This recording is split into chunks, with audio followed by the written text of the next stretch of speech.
Driver Rehabilitation Center of Excellence, and it's located in Chantilly, Virginia. And if you watched my last video, I am looking to drive, and it takes a while to get here. But the Driver Rehabilitation Center does some really cool things, all the way from testing to actually getting modifications to drive. So it's a little bit of a long video, but it has some really good information, and yeah, I hope you enjoy. And we would like to give a special thanks to Amanda. She was so amazing when we got to interview her. So yeah, I hope you guys enjoy. My name's Amanda, so I'm an occupational therapy practitioner as well as a certified driver rehabilitation specialist, or we say CDRS because it's a mouthful. So I work at DRCE, or Driver Rehabilitation Center of Excellence, and we are a small disabled veteran-owned small business. So our CEO, Tammy Phipps, she ran and operated the first and only driving rehab program at Walter Reed Hospital. And then our CFO, Josh Hyman, this is his Purple Heart here, he was awarded. But as they worked in the industry, they found out that veterans and even civilians, all people alike, needed this service. So they decided to open this business in 2016. If you did not see my last driving video, I do recommend you go see that. But here are the steps I had to go through, and I'm still going through the process of getting my license. This video is going to be talking about items 3, the rehab specialist evaluation, and item 5, the rehab specialist driving evaluation. DRCE is an amazing place. They find out how to do so many things. Thank you to Amanda at DRCE, and yeah, let's get into this video. Okay. What advice do you have for people who are concerned about driving or people with physical disabilities throughout the process? That's a good question. I would say first and foremost, there are options. I think that's the biggest thing. Don't just believe everything you read on Google, but there are many options when it comes to maybe having a diagnosis that could impact your driving. So I think it's very important to understand what your state laws require when it comes to driving. And majority of the states have a medical review process that you have to potentially undergo, but it's important just to understand or educate yourself on what is required within the state. And I think in addition to that, there are often some things that we recommend to our clients, such as, I think you can think of them as like prerequisites to driving. So you have prerequisites in school, right? So when you think about driving, what is a prerequisite? It could be something as simple as riding a bicycle or being able to navigate your community. So understanding the basic traffic laws is another one. And maybe I'm at that age now, but I preach like put your phones down. So I think also just being, when you ride as a passenger with a licensed driver, I know oftentimes we're on our phones and it's very tempting, but I think being an active passenger and paying attention to what your experienced licensed drivers are doing, and maybe talking about it too. If you come to an intersection and you don't understand why someone has the right of way when someone doesn't, I think it's important to kind of troubleshoot and talk about those things, because it's only going to get you in the right kind of mindset to transition to that driver's seat position. So I think another good thing, and sometimes people don't think about it also, is the financial component when it comes to driving. It's not just driving, right? It is, you have to afford your gas, you have to afford insurance. What does that look like? You have to afford your maintenance or unexpected circumstances that may arise with a vehicle. So I think just thinking about all those different things is very important when it comes to driving. So it's not just getting behind the wheel and turning the steering wheel and operating the gas and brake. How do you think your program can benefit people who want to drive? Well, we are a driving rehab center of excellence. So there's that. It's in the title. But as well as, I think our background of occupational therapy practitioners allows us to view a client holistically. It's not just a pass or fail type of exam when you come here. It is a very thorough, comprehensive evaluation, and we're looking at everything from start to finish. How does someone get in and out of the vehicle? How does someone, if they have a piece of medical equipment, like a wheelchair or walker, how does someone put that into the vehicle and take it out safely and independently? Because the goal is independence. And then as well as how are they going to operate the vehicle itself. So we're considering all these things as we're conducting the evaluation. Additionally, it's client-centered, so I started out with that. Occupational therapy is very holistic, so we're looking at someone's goals. So your goal may look very different than maybe a mother who has children, or a father, right, who has to be able to transport their kids to and from point A to point B. Okay, what can people expect during a driving evaluation? So I tell people to plan for a lengthy appointment, and I advocate, that it's very thorough. This is not something we take lightly. So we spend anywhere from 2 to 3 hours with a person when they come here, and that is, yes, all at the same time. So I tell people to be prepared for that amount of time with us, and really to try to look at it as like this is a comprehensive thing, right? We're giving our recommendations as providers. It's not a pass or fail. We can't take anyone's license. We can't, reinstate license, but we're just giving our recommendation and then intervening as we see fit and appropriate. So we start off our evaluation with a clinical portion. So during this clinical portion of the assessments, we will observe and assess cognition. We're looking at someone's physical function, so range of motion, strength, reaction time.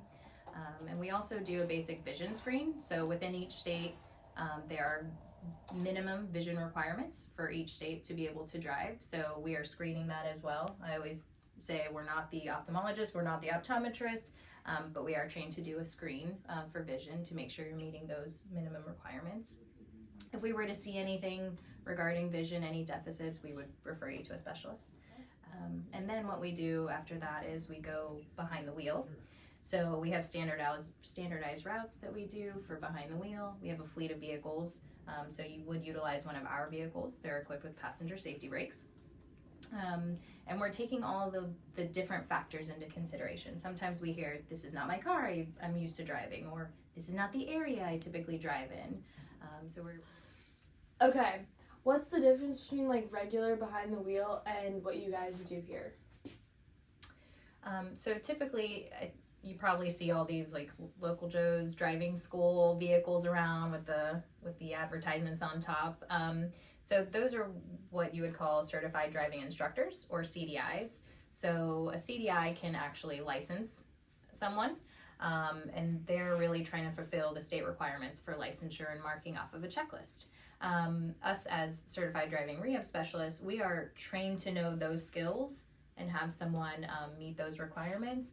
We don't license people, but we are trained more to look at that medical diagnosis and understand, what comes along with each diagnosis and how that diagnosis can potentially impact those driving skills.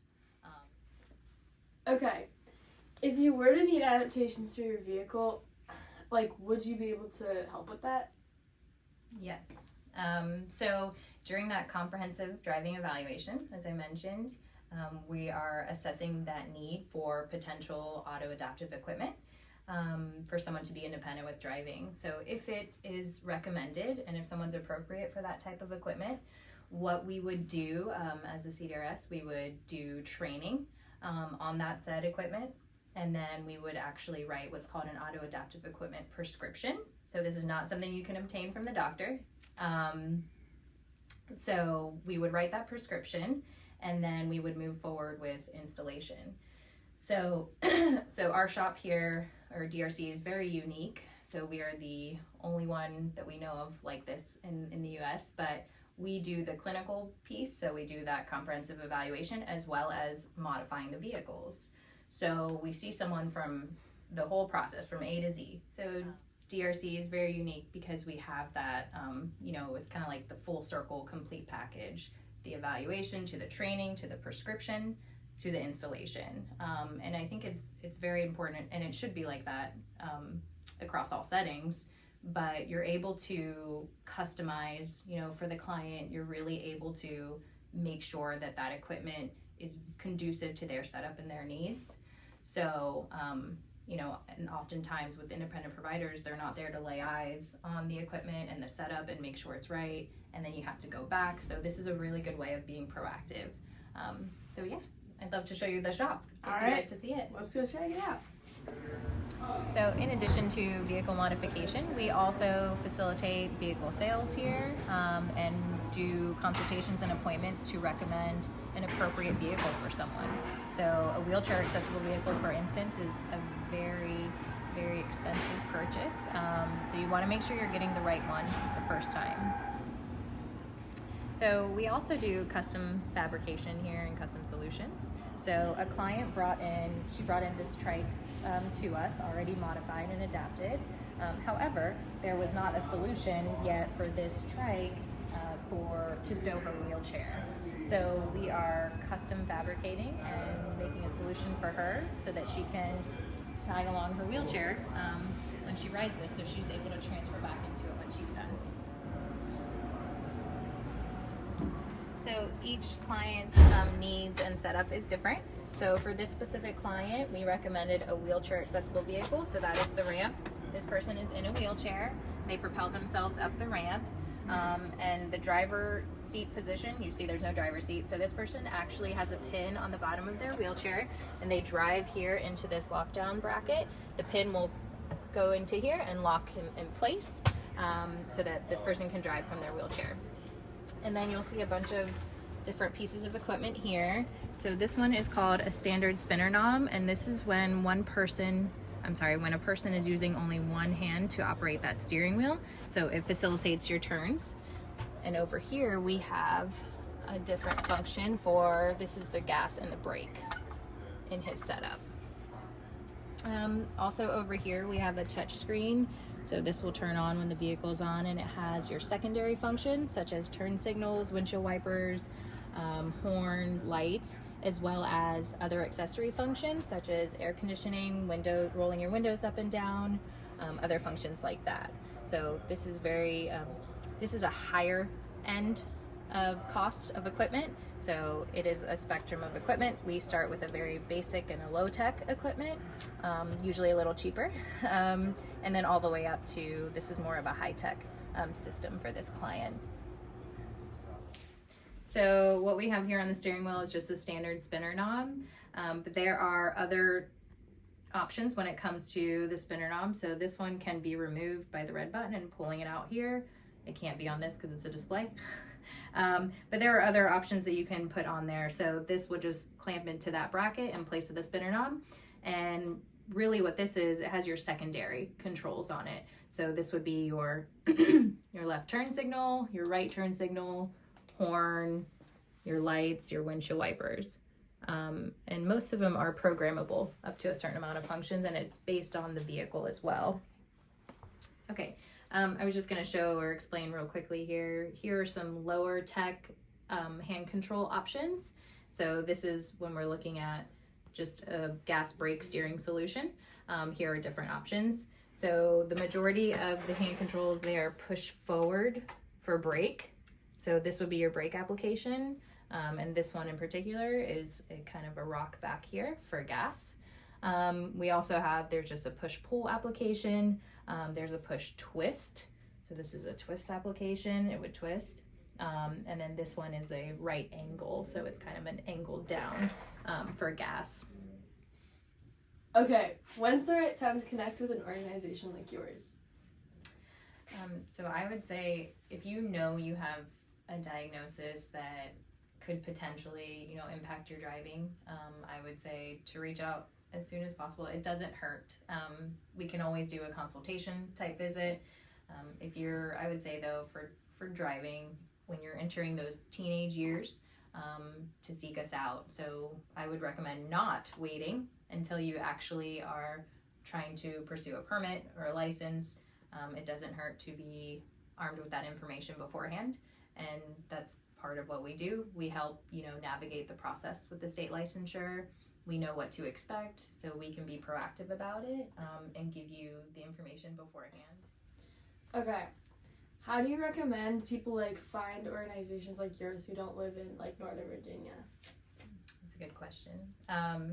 So each state has their own, medical review process. I think we mentioned earlier. And so what they have on there is a list of providers who offer certified driving rehab specialist services, and who can conduct a comprehensive driving evaluation.